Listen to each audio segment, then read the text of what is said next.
Pak Yohan, dari penanganan banjir yang dilakukan 2 sampai 3 hari sampai hari ini, sebenarnya apa sih yang terjadi di banjir Jakarta tepatnya selain banjir lokal? Apakah benar juga ada banjir kiriman dari Bogor yang ternyata juga telat diantisipasi oleh para pemangku kebijakan di Jakarta? Baik, jadi kita mulai dari hari pertama ya. Jadi di malam sebelumnya itu sebetulnya sudah ada early warning system. Sehingga ketika ada early warning system itu kami sudah bersiap nih. Kita mempersiapkan malam itu sekitar 116 personil. Ini malamnya hari apa, Pak Yohan? Malam yang pertama hari ya. Senin?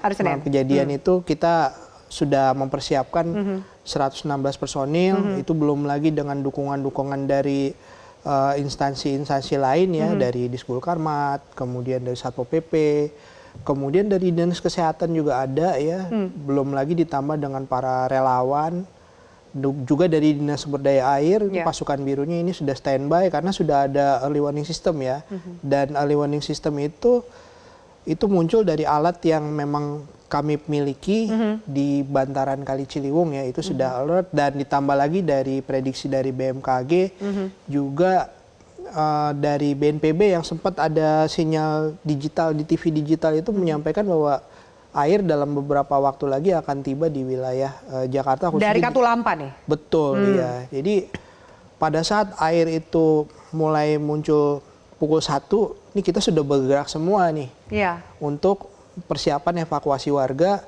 juga untuk mendistribusikan makanan siap saji, karena kan posisinya lagi bulan Ramadan ya. Jadi perintah Pak Gubernur jelas jangan sampai ada warga yang tidak sahur ataupun tidak buka puasa, yang Muslim ya, yang sedang menjalankan ibadah ya.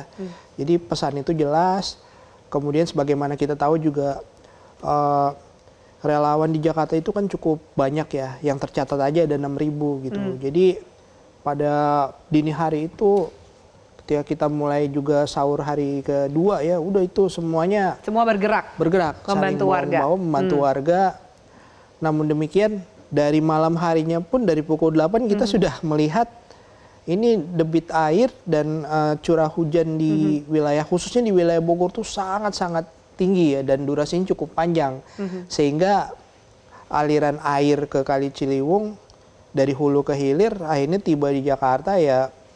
Yang terjadi terjadi di Genangan ya, dan titik tertinggi itu kita sampai paling tinggi itu 122 RT yang tergenang ya, dengan ketinggian yang paling tinggi sekitar 3,5 meter. Iya, ada 3,5 meter. Bahwa sebenarnya sudah dilakukan antisipasinya, tapi memang ada curah hujan yang tinggi, ditambah juga kiriman air, debit air yang begitu besar, sehingga memang banjir tidak bisa dielakkan di Jakarta gitu ya Pak Yohan. Dan kami ini baru saja menyelesaikan operasi modifikasi cuaca seminggu sebelumnya.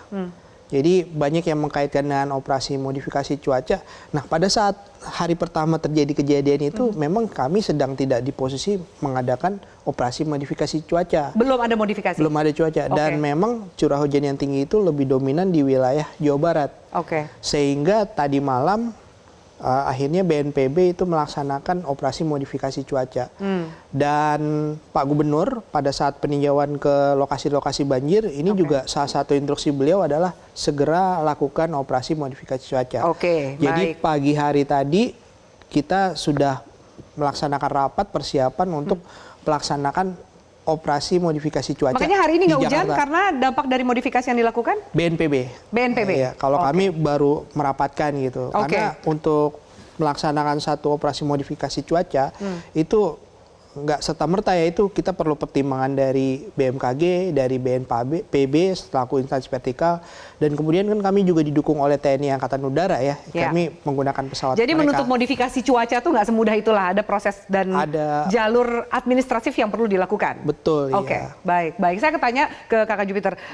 Kemarin pas banjir turun ke lapangan nggak sebagai perwakilan rakyat Jakarta nih? Ya, kemarin di Jakarta Timur terutama yang lebih banyak terendam banjir, kami memberikan bantuan 1.500 kotak, kebanyakan nasi. Kemudian memang di sana itu lebih banyak mereka lebih membutuhkan obat-obatan, karena mereka mengeluh terkait penyakit kulit, kemudian juga terkait dengan sabun mandi dan perlengkapan mandi, dan di samping itu juga mereka lebih membutuhkan untuk tempat pengungsi yang lebih layak. Nah, oleh karena itu kami juga sudah menyampaikan kepada Dinas Perumahan agar segera dilakukan sosialisasi kepada mereka, karena untuk yang tinggal di bantaran kali, khususnya di Kali Ciliwung dan ada 15 kali di Jakarta ini, setiap tahun itu ketika banjir kiriman dari Bogor ataupun dari daerah penyangga, karena di Jakarta ini kan daratan yang paling rendah. Nah, sehingga ketika curah hujan intensitas tinggi, pasti mereka akan mengalami banjir dan banjir lagi gitu loh. Iya. Oleh karena itu harus direlokasi. Tapi nggak mau, tadi ibu yang diwawancara bilang nggak mau direlokasi dan nggak mau bahkan mengatakan nggak mau di rumah susun atau di rusun, maunya punya rumah petak gitu. Padahal ketika mereka mau direlokasi di rumah susun, mereka bisa mendapatkan air bersih. Jaminan air bersih itu kan dari pemerintah provinsi. Yang pertama air bersih, kemudian layak hunian. Yang ketiga itu banyak sebenarnya akan diberikan fasilitas yang menggunakan APBD. Contoh misalnya mereka nganggur, kemudian akan diberikan pelatihan-pelatihan dari Dinas UMKM. Di situ banyak pembinaan yang bisa diberikan, yang bisa mereka manfaatkan dari uang rakyat. Seperti itu. Tapi kadang ada persoalan yang klasik adalah banyak persoalan yang kami tanyakan gitu, biasanya adalah terkait dengan uang ganti rugi. Ketika mereka punya tanah, mereka merasa sudah tinggal 30 tahun ataupun 40 tahun ataupun sejak dari ibunya atau neneknya. Nah, di situ ada persoalan lagi, yaitu biaya ganti rugi. Jadi mereka meminta uang kerohiman yang tinggi, kemudian mereka merasa memiliki bangunan. Nah, bangunan itu juga mereka akan meminta dengan hitungan secara sepihak, dengan angka hitungan mereka lah. mereka. Dan harganya jauh, angkanya jauh. Angkanya cukup jauh. Dibanding yang ditawarkan dengan pemerintah daerah? Iya, betul. Sehingga pemerintah daerah ketika membuat perencanaan anggaran itu tidak sesuai. Dan itu kan juga akan ketika untuk penggunaan anggaran itu harus dipertanggungjawabkan di BPK, kemudian juga dipertanggungjawabkan untuk kedepannya gitu. Ini yang menjadi persoalan. Nah saya mau tanya ke Mas Nirwono, ini sebenarnya masalah banjir ini masalah klasik ya. Terus-terusan kita bahas, tapi sepertinya nggak ada solusi yang memang solusi yang ampuh untuk mengatasi banjir. Normalisasi kali sudah, sodetan sudah, relokasi juga sudah, tapi apa sih yang menyebabkan sebagian warga nih enggan pindah dari daerah yang memang setiap tahunnya terkena banjir? Betul, jadi persoalan kita bahkan lebih dari 20 tahun lebih ya setelah kita ikuti banjir ini, tidak pernah ada satupun masalah itu tuntas secara benar-benar selesai dari hulu sampai hilir gitu ya. Nah, ini kan menjadi pembelajaran kembali bahwa kalau kita bicara 2020-2025 ternyata juga tidak banyak perubahan.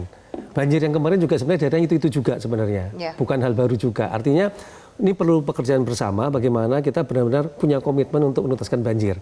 Nah, kalau dari konteks ini, secara umum kan kita mengenal ada 3 banjir sebenarnya Mbak Vi. Ya. Jadi sehingga kita tahu tipe banjir seperti apa, solusinya bagaimana harus dilakukan, dan tuntasnya bagaimana. Nah, kalau belajar dari kemarin jelas itu merupakan banjirnya banjir kiriman. Banjir kiriman ini tipenya sangat jelas, di mana daerah puncak itu hujan lebat, Jakarta tidak hujan lebat sebenarnya ya. Sehingga semua air mengalir ke Jakarta dan dampaknya selalu ada di perumahan dekat pemukiman. Bantaran kali pasti ya, di mana kemarin fokusnya ada di Ciliwung dan juga di Pesanggerahan. Kalau di Bekasi kan Kali Bekasi. Tapi tipikal selalu rumah yang dekat dengan bantaran kali. Artinya kita punya PR bagaimana pemerintah dan kita semua juga artinya melakukan edukasi kepada masyarakat untuk menurunkan banjir. Ya kita tata bantaran kalinya. Tapi kan, gitu kan? Edukasi, menata itu udah juga dilakukan. Nah, soalnya belum tuntas. Belum tuntas. Misal gini, kita bicara Kali Ciliwung aja. Kali Ciliwung ini kan panjangnya 33 km. Sampai dengan tahun sekitar tahun 2022 ya, baru sekitar 16 km yang kita tuntaskan. Kita masih punya PR 17 km yang belum bebas. Artinya kita harus punya PR tanggung jawab, 17 km tadi dibebaskan, dinormalisasi, warga juga akan direlokasi ke rusun. Tapi tuntas loh ya. Kalau satu kali ini kita tuntas, kita punya 2 keuntungan. Kita sudah ada bendungan Ciawi, bendungan Sukambai di Bogor kan, sudah ada sodetan ke kanal banjir timur. Ya. Kalau ini operasional berhasil, sebenarnya itu kan kasar begini. 2 bendungan yang sudah ada itu mengurangi masing-masing 30%, artinya sudah 60%. Begitu masuk ke daerah Manggarai dengan adanya sodetan itu berkurang 30%. Artinya kita punya mimpi besar yang masuk ke Jakarta tidak lebih dari 10 sampai 20%. Nah, itu kan berarti sudah mengurangi signifikan. Kalau Oke. tadi dinormalisasi, warga direlokasi ke Rusunawa, Ya. maka PR berikutnya adalah bagaimana warga mau pindah ke Rusunawa kan sebenarnya. PR terbesarnya apa sih? Nah, Kalau PR tadi Kakak Jupiter mengatakan Betul. satu soal angka, soal Ya. harga, Betul. ya kan? Mungkin di rumah susun juga punya masalah sendiri Pasti, gitu. Atau pasti. seperti yang dikatakan Ibu yang tadi diwawancarai, Betul. takut kehilangan mata pencarian ketika Betul. relokasinya jauh dari tempat mereka mencari Tempat tinggal, pendapatan. betul. Jadi ada 3 PR juga. Pertama yang harus dipahami bersama, tadi kan Ibu cerita bahwa dia akan tinggal rumah tapak di Jakarta. Oke. Kalau lihat dari kondisi jelas tidak mungkin ya. Membangun rumah tapak di Jakarta sangat mahal. Bisa dikatakan dengan dana yang sangat terbatas tidak mungkin kita bangun. Sebagian besar rumah yang dibangun kalau kita bicara tadi daerahnya daerah yang di bawah ya hanyut, Ya. kemudian di Kebonpala juga terdampak banjir, Ya. daerah-daerah bangunan yang berdiri di tidak di bantaran kali lagi itu Mas, tetapi di dasar sungai bahkan yang kita lihat di Kebonpala. Jadi secara teknis pun rumah itu tidak layak. Gitu. Artinya langkah yang paling bijak tetap adalah merelokasi pemukiman tadi. Itu Oke. PR pertama yang